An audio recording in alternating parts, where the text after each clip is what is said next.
ఒకరు ఈ విధంగా అడుగుతా ఉన్నారు సార్, అంటే న్యూ పర్సన్స్, మొక్కుబడి అంటే ఏమిటి సార్ తెలియచేయండి అని అడుగుతున్నారు.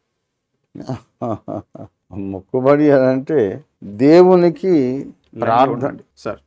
దేవునికి ప్రార్థన చేసి, దేవా నాకు ఈ వరము అనుగ్రహిస్తే, నా సమస్యను పరిష్కరిస్తే, ఈ ఆశీర్వాదాన్ని నాకు ఇస్తే కృతజ్ఞతగా నేను ఈ పని చేస్తాను, నేను ఈ కానుక ఇచ్చుకుంటాను, ఒక గొర్రె పిల్లను నీకు బలిస్తాను, లేకపోతే ఇప్పటి కాలంలో బలులు లేవు కదా, నాకు నీవు ఆర్థిక ఆశీర్వాదం ఇస్తే, మా అమ్మాయి పెళ్ళి అవుతాయి, మా అబ్బాయి పెళ్ళి అవుతాయి, లేకుంటే స్వస్థత కలిగితే నీ కొరకు నేను ఈ పని చేస్తాను అని.